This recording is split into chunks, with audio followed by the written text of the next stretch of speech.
Hi guys, this is Wirehead King, and today I'm bringing you part 6 of the prison tutorial series.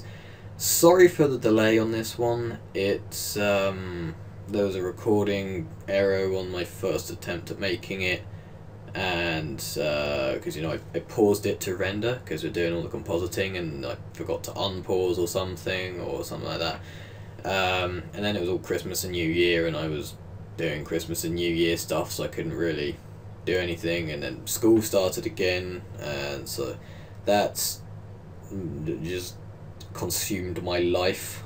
And yeah, but now I can get back into this final part of the series, which is of course rendering and compositing to make it look good, or better, because it kind of already does look quite good. So let's get straight into it. So first of all, before we render this, what we need to do is figure out what kind of compositing effects we need, because some effects you need to kind of prepare for before you go and render it out, and you need to tick some boxes and whatever. So what I'm going to do is I'm going to separate this window and bring up the properties thing, this thing that we all know and love, and over in the this place, the layer settings thing, if we come down to passes, what we're going to do, or what I'm going to do personally, is tick mist and emission. We're ticking mist because if I load up the final render, well, the one that we're basing it off of, which is the one I made before recording any tutorials, sorry for this, it was somewhere here, projects, prison, renders, render 16, here we go. Okay, so once that opens up, there we go. What we have here is as you can see, the prison, this mist at the back basically. We're going to try and recreate that effect today, and emission has been ticked because if you remember from a long time ago, this is actually all we're using to light the scene. It's this big bright 50 thing, strength 50, to make it even more white because it's supposed to be emitting white light. It's got strength of 50. Another thing we can do to light the scene, the background's black, so it wouldn't actually make a difference, but yeah, with my original I had a big box around the prison to try and stop any light from getting in, because originally I wasn't too sure if I was going to try and use HDR lighting or some weird stuff like that, but then of course, if it's only going to come through this window to light it all up, it's going to have to be white anyway, so just put a white square there, save time. But anyway, yeah, before we go on a tangent, yeah, that's why we're ticking mist and emission, because this will just put the square in its own layer, and that way we can get this nice glowing effect over here. So now that we've done that, what we can do is I'm going to pause the recording and I'm going to render this, and I'll be back with a rendered version of this scene. On second thought, having been watching it render for a bit, I just remembered I made probably the stupidest mistake of all time, and that is forgetting to increase the samples. How I forgot that, I'm not too sure. I'm just going to set this up to 100 just to keep it quick and simple. We might increase it later, probably will. And this, just setting it to 100 will just give us a clearer image than this. So now I'm going to pause and render. Is there anything else I've forgotten? Nah, that's about it. So yeah, now I'm going to pause and render this. So see you in a bit. Okay. Right, let's get into the compositing because it's all rendered now. So what we're going to do is just press Control left arrow and we'll move over to the compositing. But before we actually do anything with nodes, what I want to do is actually get the render result showing up down here.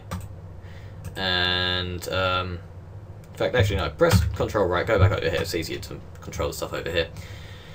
There's some color correction tools in Blender that I think would be awesome for you to see. If you come over to this thing, the one that no one ever goes to for anything, if you go to color management and then change the display device, no not display device, the view, It's on default, by default, but there's a few options. You've got RRT, which makes things dark, and you might think that's too dark, but if you increase the gamma and the exposure, and we're trying to increase the brightness, then it brings back the prism. You can get kind of this sort of lighting setup. There's film, which sort of increases the gamma, kind of gives you the soft kind of lighting. It's pretty nice. There's raw, which is what we'll be using. It kind of gives you this, and then there's log, and log, it just gives you a washed out version of everything. Although if you've got the color correction really good, then log can look okay, and it can look okay with all kinds of things. But in general, I like to stick with raw or RRT.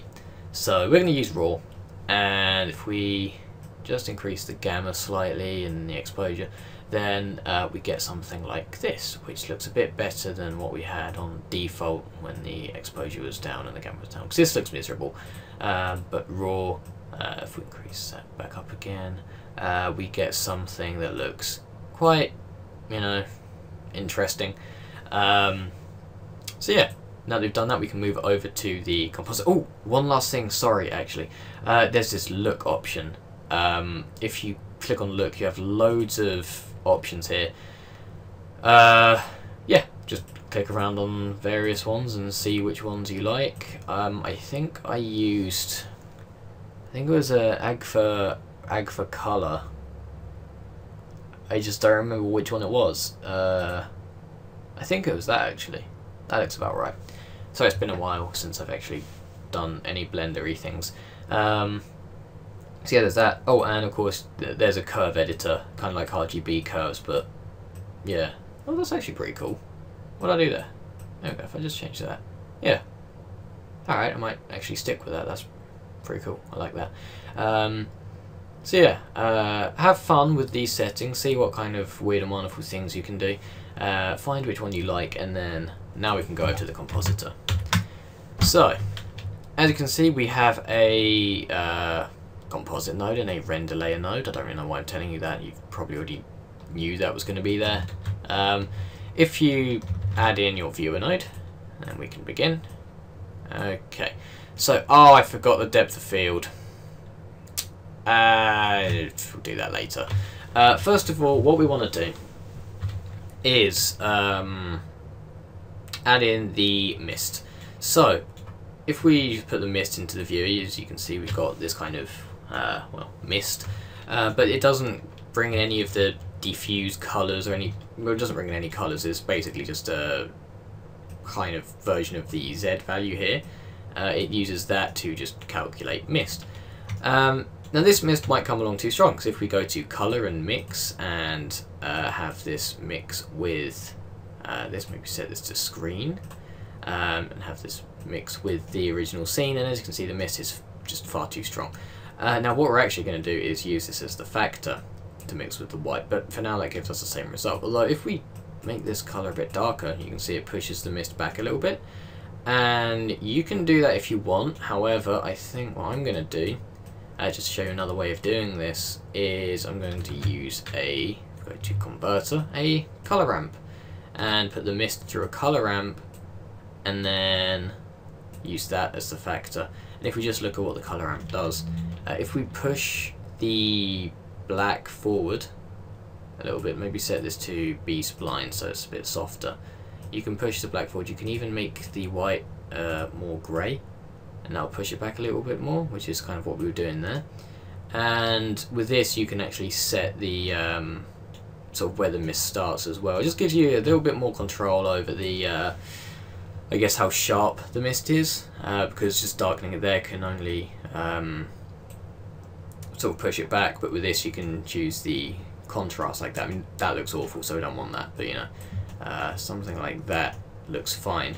So if we use that and then take a look at what that does, if we bring this up to white again, you can see we're getting a nice strong mist there. That's a bit too strong, so because this is set to screen, the way this works is the darker this is, the less opacity it will have. So if this is completely black, then it's going to be no different to just the default render.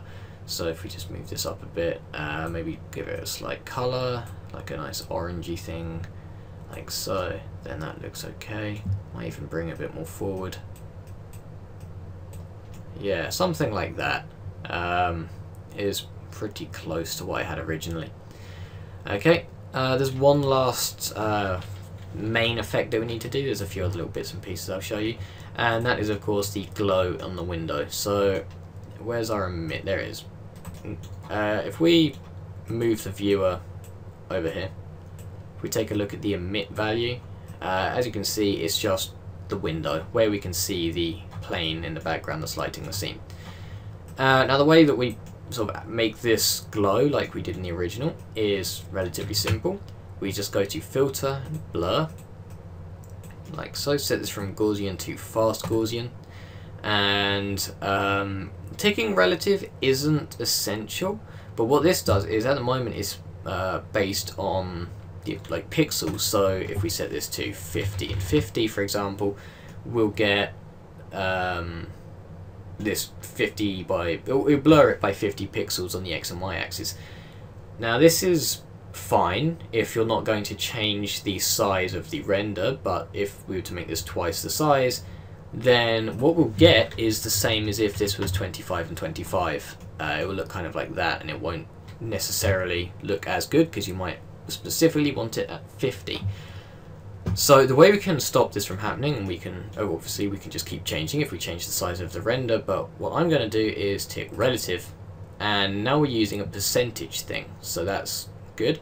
If you want to, you can choose a specific axis and then set this to maybe 10 and 10, and that will just make it blur by 10% of the amount of pixels on the x-axis on the x and y-axis, if that makes sense.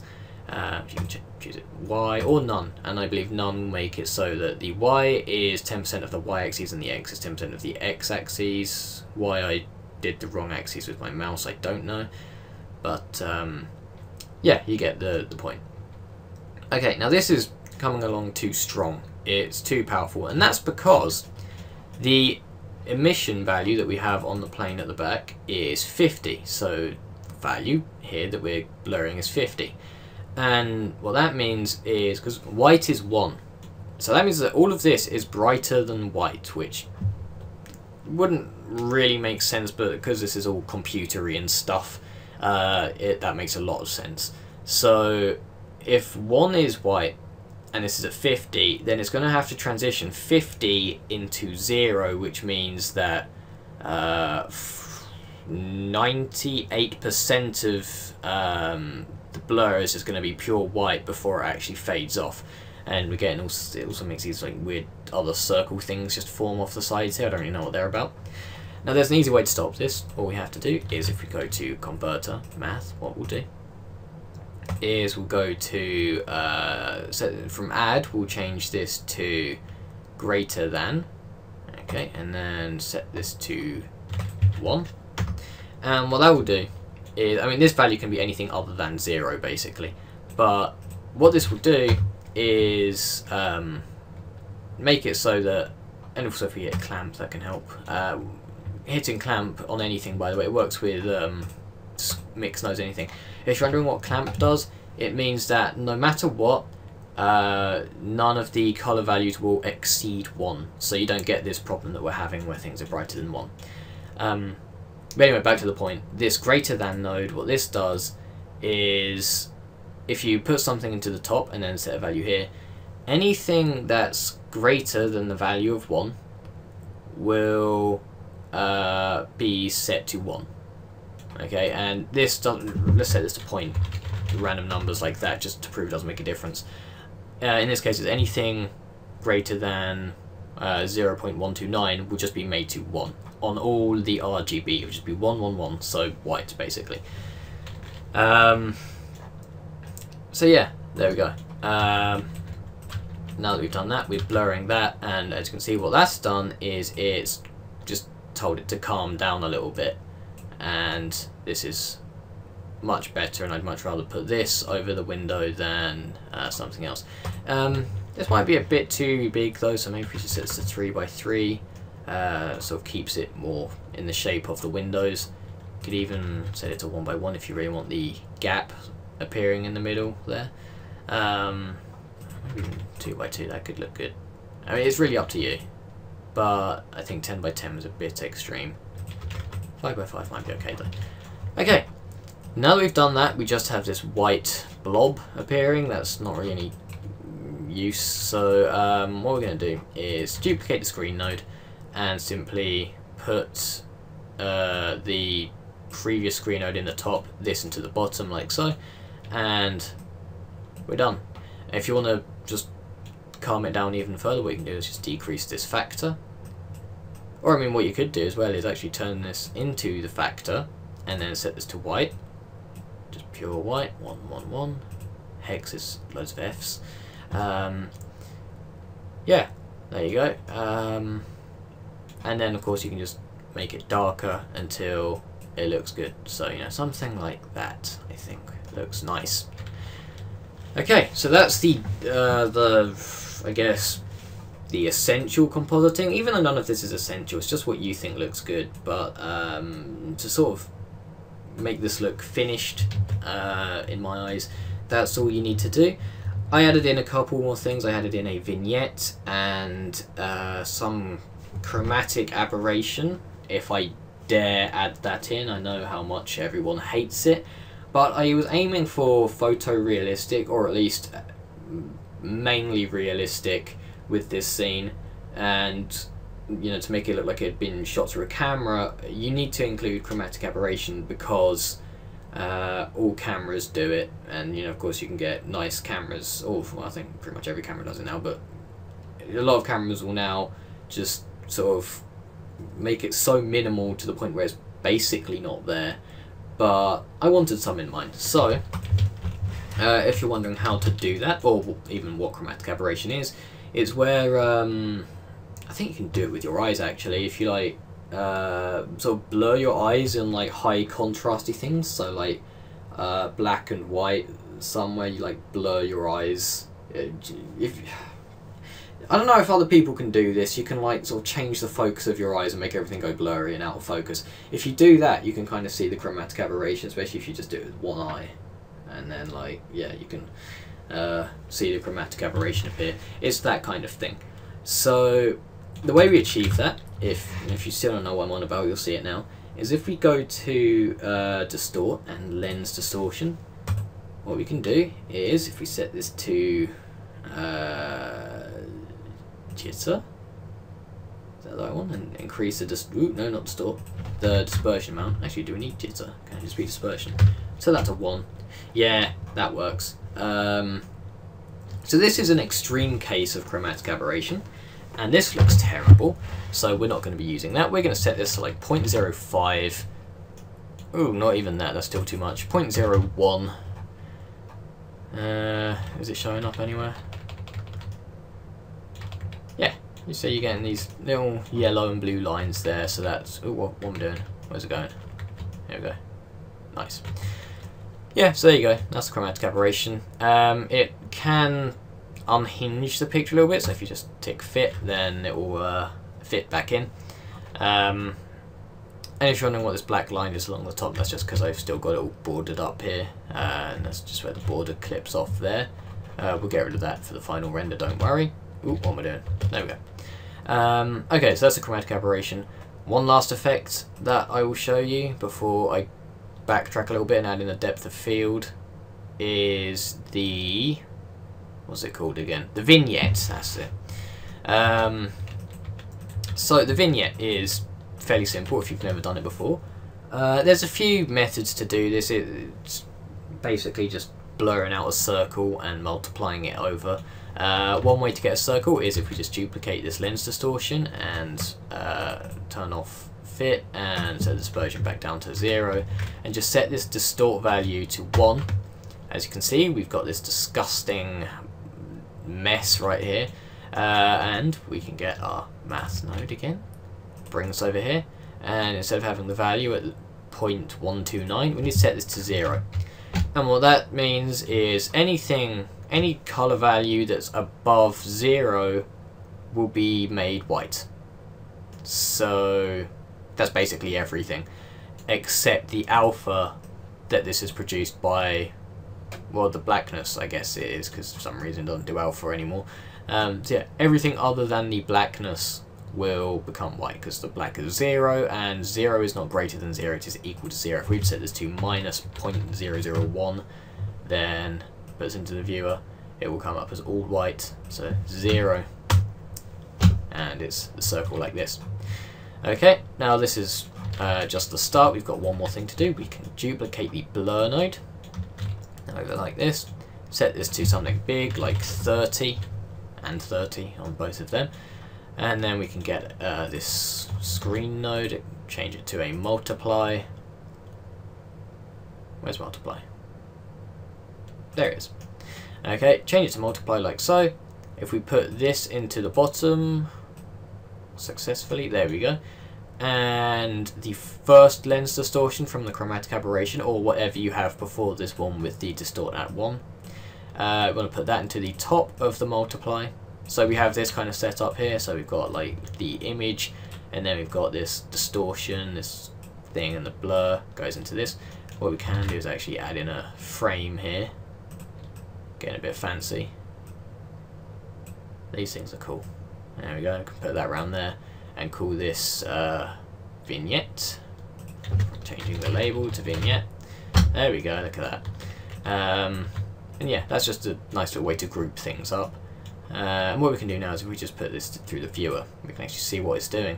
And I might just move these up and bring the frame down, and it'd be great if you could use like S to scale this and X and Y and whatever to scale it, but you know. Anyway, yeah, this is what it's done. If we get before and after kind of thing, or even better, we could add in a split viewer. Okay, we'll put the vignette onto the left, on the right. There we go. The vignette on the right, and what we had before on the left. As you can see, what the vignette's doing is it's just killing off the corners like so, whereas in the original it wasn't doing that. And yeah, there we go. And that's the compositing done. If we're here, maybe we'll get before and after of all the compositing. So we've got that. It was that, now it's that. I know which one I prefer, and not just because of the sample monstrosity that we have here.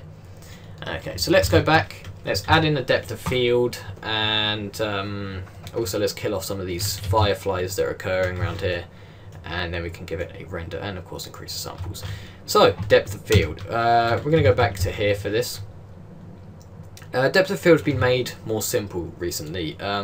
Previously you'd have to do it in the Compositor, which was fine, and it's kind of more convenient in a way because you didn't have to keep re-rendering it if you got it wrong.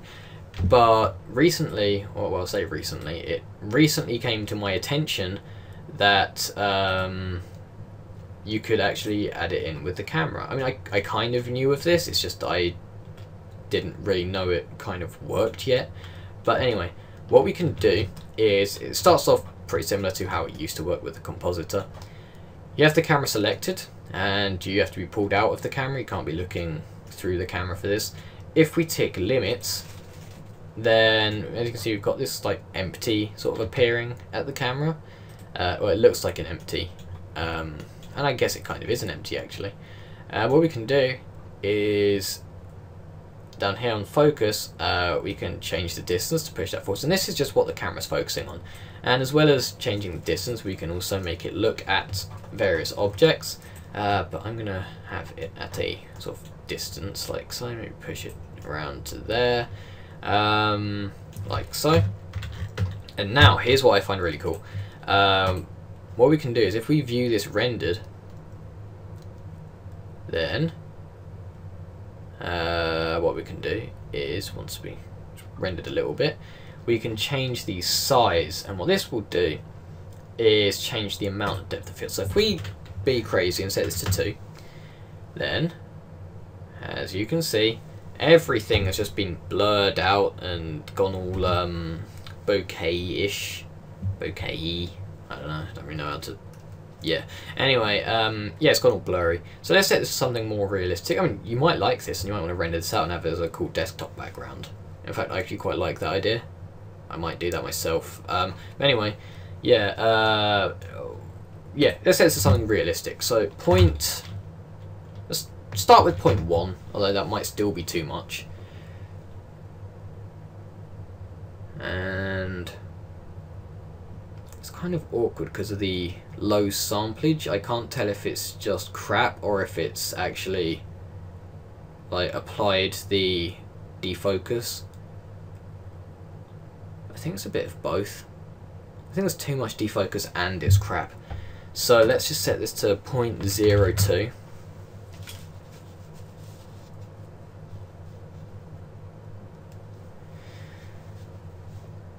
Okay. Should I just risk it? Let's actually, if I just zoom into like this railing or something, that could work. Just set the border to do its thing around the railing rather than everywhere else where it's not really needed.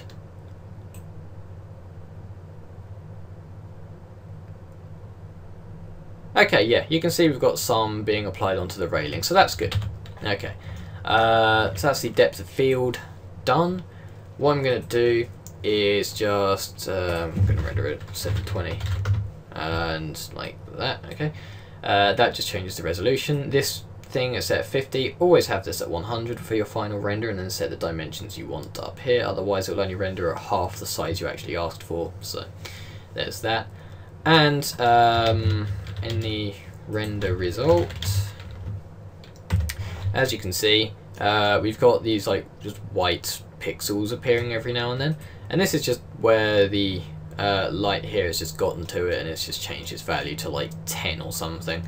And to easily stop this, what we can do is if we go to in the render settings, if we go to sampling, oh, we've already got clamp indirect, but we haven't got clamp direct, so we're going to set clamp direct to 1. And let's see if that has changed it. It probably hasn't actually, or it has, just too much. That's what I mean, yeah. Okay, so that's okay. But the floor, what does the floor look like? Because the floor was shiny, and it's kind of supposed to be shiny. Okay, if I set this like, I don't know. Which one controls the floor? That would be direct. Okay, let's just set this to like 1.5. Actually, it's not really even making a difference. We can just leave it at 1 and like, yeah, we'll leave that at 1. Okay, so that stopped the fireflies. We can now set the render samples up to 250. I'm going to save, and let's also get this border to just not be a border anymore, so that it's rendering all of it. Save again. I'm going to render this, and I will return when it's actually rendered. Okay, there we go. Yeah, I'd say this is actually looking quite good. It's not as good in my opinion as my previous one, but that's mainly because I didn't really have a time limit with that one. Of course with this I had to kind of sort of roughly, I had to rush through it just a little bit because, you know, it's a tutorial, you're watching it, you don't want to see me sitting there for an hour tweaking RGB curves for a bump map or something like that. So yeah, I'd say this is still pretty good. So what I recommend you do is, if you feel like it can be improved, go back over, well, whatever you think is wrong with it and just tweak it until you think it's good, and keep doing that until you're happy with the result.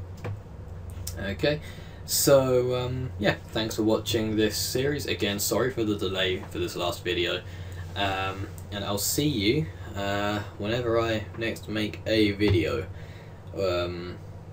which I don't know when that will be. So, yep, goodbye.